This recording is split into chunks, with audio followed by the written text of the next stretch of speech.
Review. One does apologise about the angle of the camera. So tonight we're reviewing, and quite the change from the norm for Black Iris Brewery, Nottingham Brewery, I think one of the better craft breweries out there. This is I'm not from London. Well, I'm not from London either. I'm from Nottingham. I'm bloody proud of it as well. Good evening, Norman. This is a pale ale with hints of ripe fruit, 6.6%. And if anybody knows Black Iris, you'll know that this is a massive departure from their normal colour of cans. Good evening again. So as you can see, it's white and it's got colour in it. And usually Black Iris is black and white and that's it. So yeah, it doesn't say why. Yeah, there's obviously a reason behind it.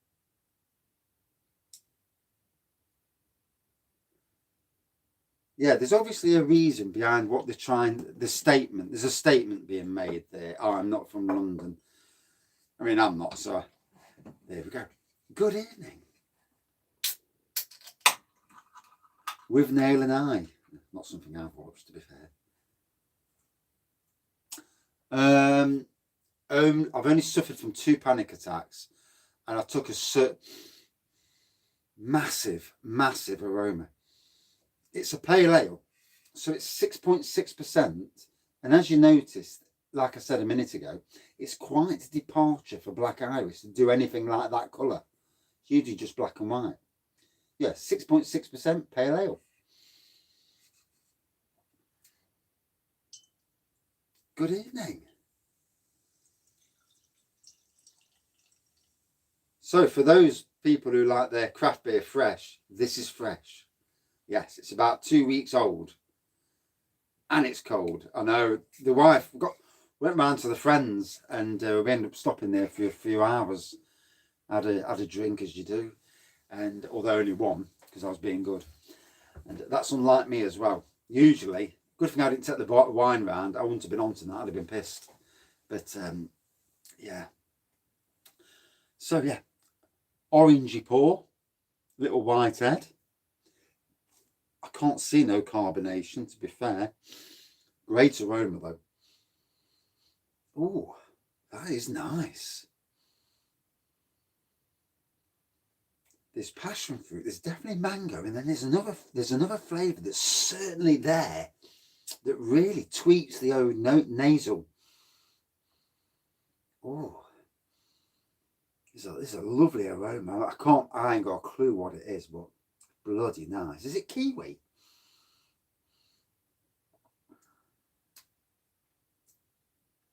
.6, yes. Jolly nice.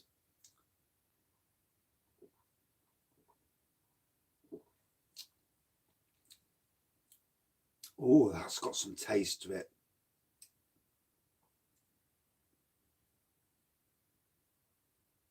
Yeah, it would be, wouldn't it? Yeah. I'm not from London.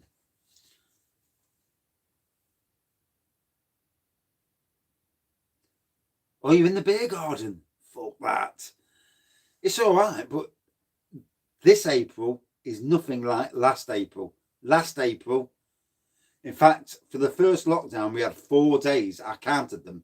4 days under 20 degrees. This lockdown, we've not even touched 20 yet. Coming out of lockdown, rather. It has been crap, especially as a gardener. Yeah, I went in on Monday night. I was at the golf course. Yeah, the golf course.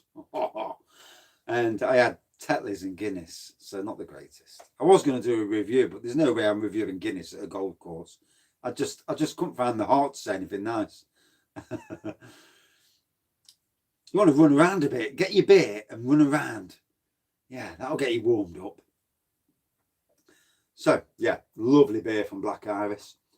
And the great thing about Black Iris, if one doesn't know, is that they brew their beer in the old Shipstons area of Nottingham, and it's freezing cold in the mornings in Nottingham and warmer in the afternoons. In the sun, great. Out of the sun, Baltic. You know, you really do get that difference. You still have to keep your, for me, it's winter weather, apart from when you're in the perfect sunshine. Good evening. One does apologise. How do in London? Yes, one does apologise. Yeah, bit late in the house tonight. 17% stouts at the pub. Bloody hell, your pub sells some nice stuff. Is that a pint to 17% as well, Greg? Just out of curious comments, you know, curiosity rather. Oh yeah, happy anniversary, Greg, Mr. Bullman. WKD Blue. The funny thing is, I've got a bottle of WKD Blue over there. I might have to review that tomorrow. Do a sneaky review. It's a sneaky review job, that is.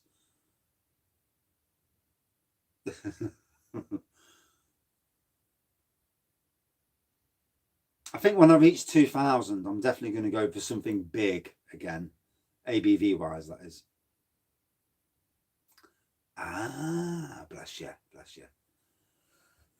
So you're raiding your beer stash.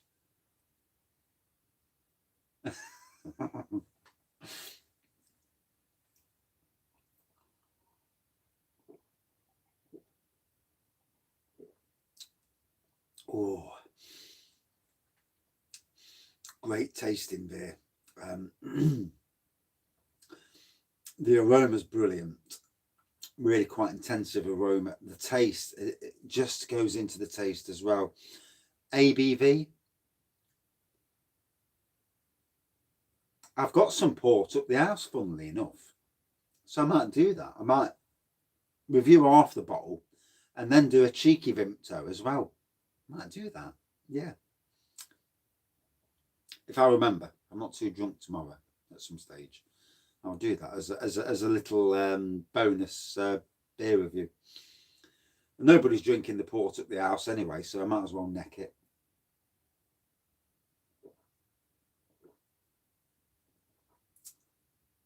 If I was at Bullman's house, I'd be raiding that beer stock, getting them 17%. It's like, oh, I got lots of comments.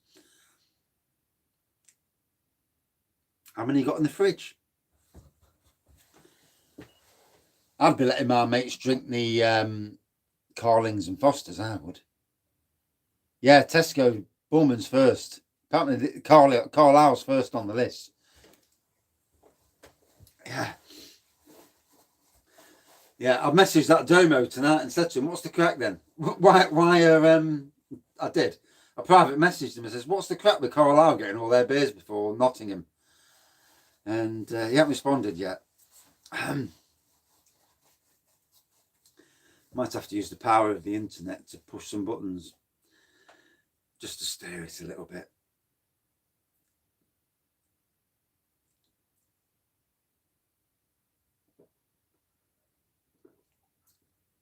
There's other people, I've read elsewhere that other people have got the Tesco stuff already as well.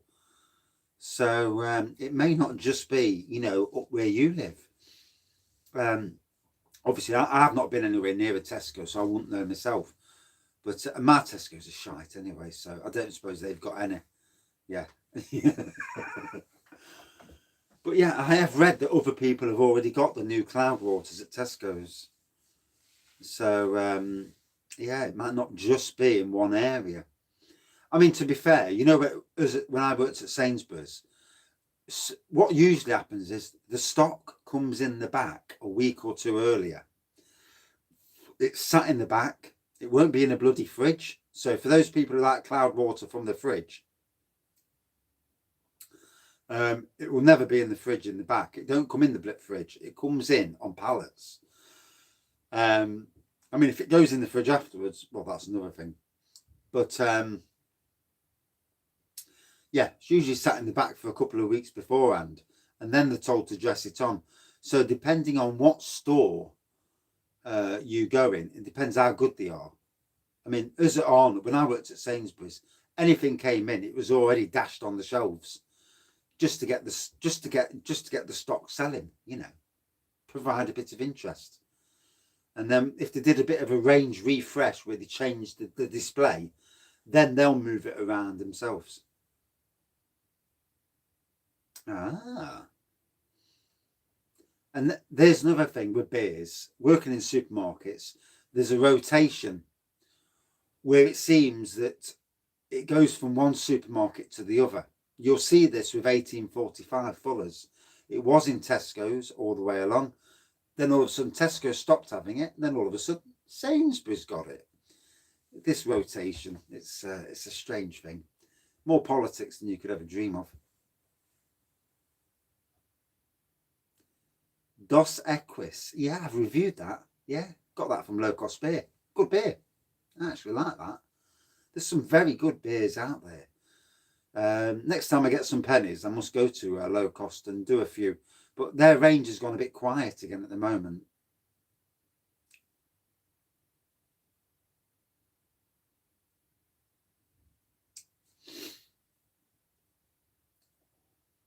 Yeah, I got this from Londonderry. Out of an hotel.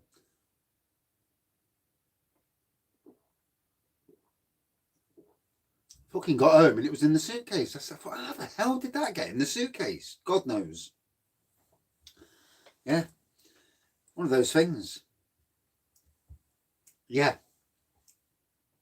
I don't know how good the review was, but and if I was sober or not, but if I'm not sober, it won't probably. I don't do things like Robin. I just acquired it.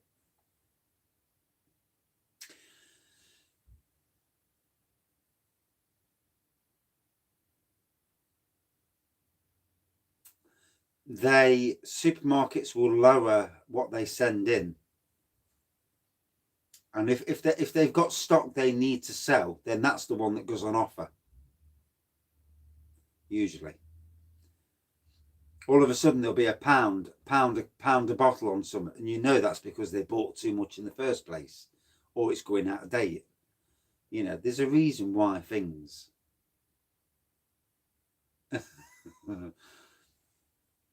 Yeah, funny. It was bloody clean as well when it fell in. God knows.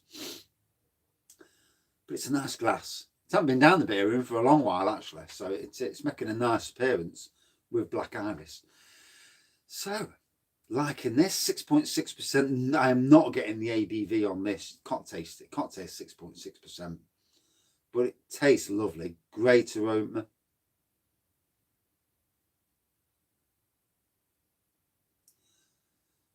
I tell you what I did see today, talking about adventure beers, local beers. Neon Raptor, they've brought out a 12 can mixed case with some of their beers, some collaboration beers, and a couple of beers from other breweries. 12, but you know the price? I don't think I have, you know. I think that was before I started doing beer reviews. Yes, sadly. 69 quid for 12 cans. And you know, if you've not got a lot of money, 69 quid's a hell of a lot to spend on a flipping case. I mean, you're looking at an average of £5.50 a can, £5.70 a can. That's pricey, that is. I mean, unless they're all bloody Imperials, then yeah, fair play. But whew, that is pricey. Adventure beer.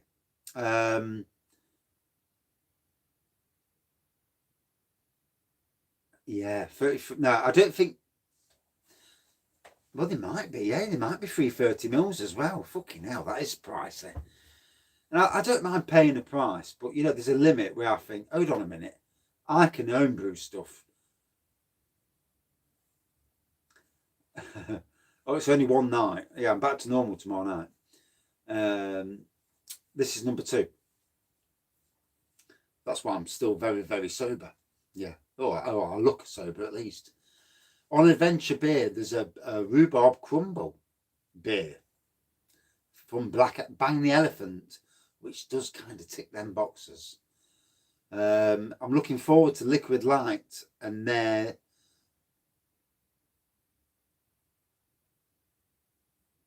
No, it was.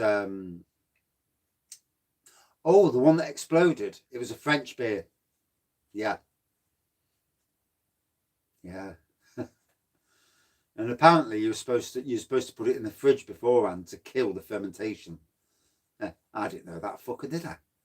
I just opened the twat all over the walls, the TV, myself. And obviously the reaction, was the sort of reaction you'd expect, like, fuck me, what's, or along them lines at least.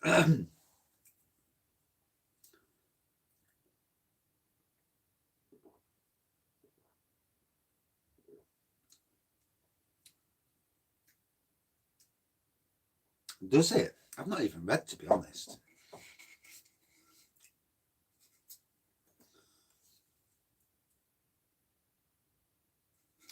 Yeah, it doesn't say anything, to be honest.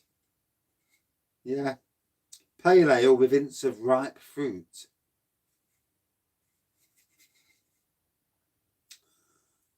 I mean, to be honest, it's a lovely tasting beer from Black Iris. It's going down ever so well. Lovely nose, lots of different flavours on the nose. The same on the taste, the fruity elements coming out. No, I've just been talking. I missed that one a second ago. I don't want to keep getting up and touching the screen. I'll wait till someone comments.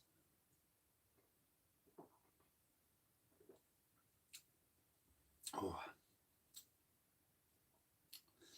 Not as fruity and as intense as some of these juice fest beers. So it's not a juice fest of a beer, but it's certainly.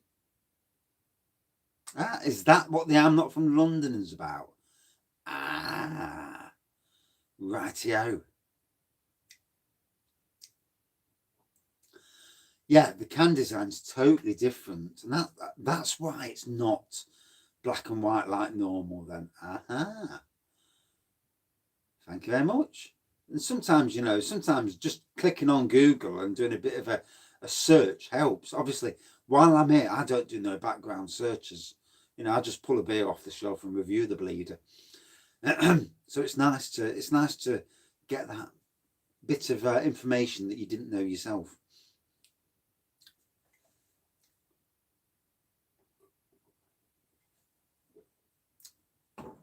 So very juicy, obviously orangey looking pour, white head, very juicy nose. I mean, straight away I got passion fruit, mango, and I'm sure I got some kiwi, whether I did or not, I don't know. On the taste, very similar on the taste, very tropical, very easy drinking. Out of 3, yeah, I would say all day long a 4.3. Yeah. 6.66% did not get the ABV, gotta be honest. And right, yeah. Right, that's it for this review. Back with probably the final review because my phone's going to die and I've got nothing down the shed. Back in 2 minutes. We'll go strong for the next one. I've got a nice 10%er. Oh, yes. Right, 2 minutes. Cheers, all. Let's see if I can turn the phone off, obviously.